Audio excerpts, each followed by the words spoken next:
Welcome to the Rideau Canal, a UNESCO World Heritage Site in Ontario, Canada. Come along as we explore the Rideau, which is French for curtain. Let's see what was behind the secret passage of the past.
We'll take a look at why the Rideau Canal was built.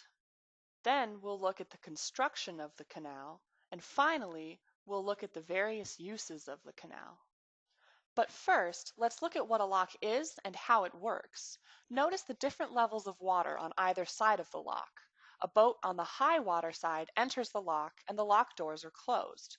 Next, notice the valves underneath the lock positioned to let water out of the lock. Once the lock level matches the lower lake, the door is opened.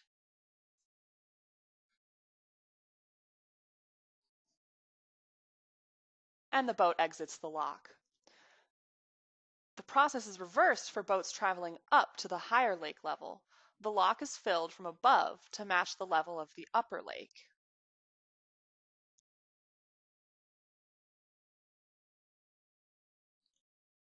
This entire process, going up or down, is accomplished without any use of electricity. Along the Rideau Canal, all moving parts were, and mostly still are, operated by manpower alone.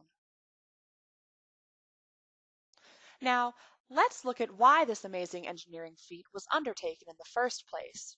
The War of 1812 played a key role in the building of the canal. After the war, the British government was convinced that Americans would invade again. The weakest point of defense was along the St. Lawrence River between Kingston and Montreal, forming a narrow border between America and Upper Canada. Several advances by America toward Montreal made the British quite nervous about the vulnerable border. Though the British prevailed in those skirmishes, it was realized that if Americans had gained control of the area, it would have prevented the British from being able to move troops and supplies along the Great Lakes system. The British needed a safe supply route. The solution? To build a canal in the interior of the country, a secret passage. Thus was born the world's biggest curtain. The man chosen for the job was Colonel John By. He was a royal engineer who had fought well in the Napoleonic Wars and had already had experience in building canals in British North America. Colonel By's vision was to build a slackwater canal using a combination of existing waterways and Indian canoe routes, building dams where necessary to raise the level of swamps and rivers to facilitate the movement of boats, and to build a system of locks at locations where there were significant changes in elevation. Colonel By employed local people who had experience in stone masonry. There were groups of immigrants in the area, and small communities were building up. Men who had built stores, grist mills, logging mills, and sawmills were hired by Colonel By to work on the construction of the locks. At any one time, there were 4,000 men working on the canal. Each contractor was assigned to a certain section of the canal and given 2 years to finish the work on that section.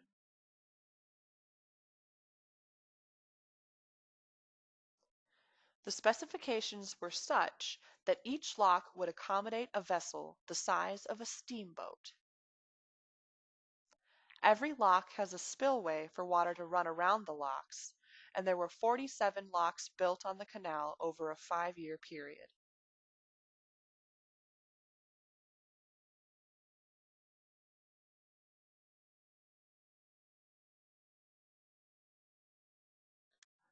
One of the most dramatic sets of locks is in the nation's capital city, Ottawa.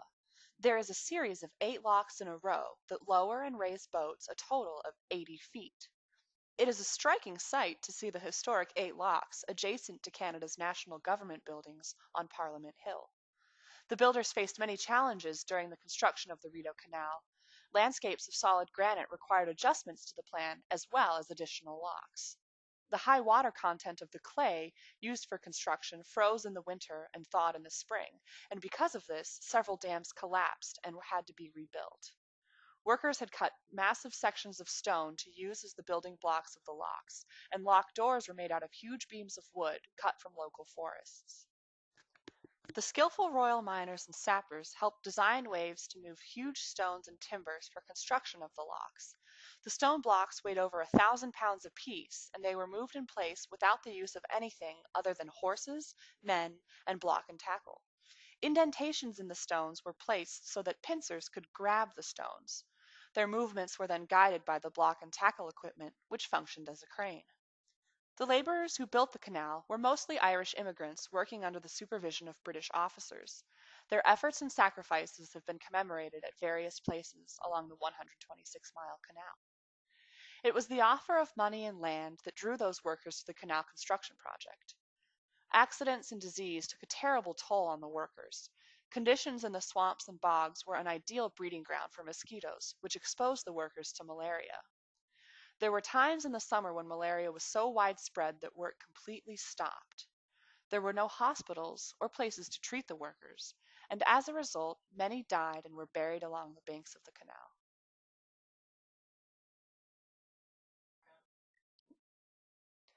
Military use, for which the canal was built, was never needed. Peaceful relations existed and have persisted between the United States and Upper Canada, which has led to different uses of the canal. The canal became a major transportation route for commercial purposes.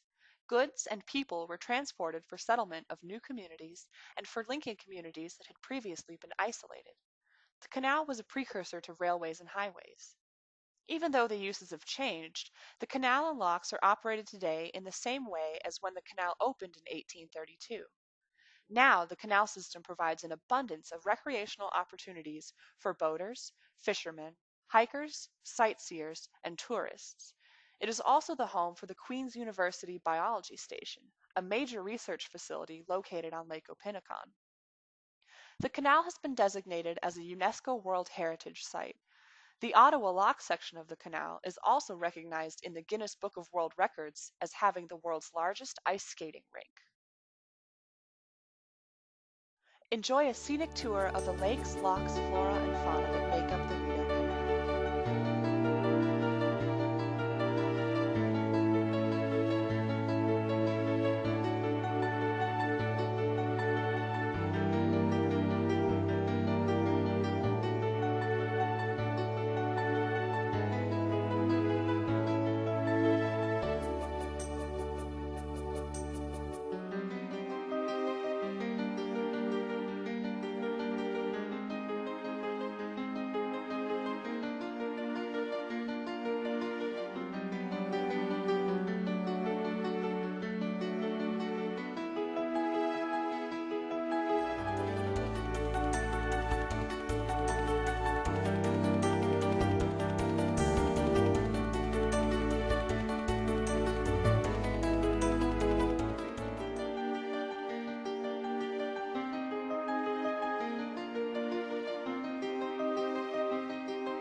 We hope that you have enjoyed this look at the origins, construction, and uses of the Rideau Canal.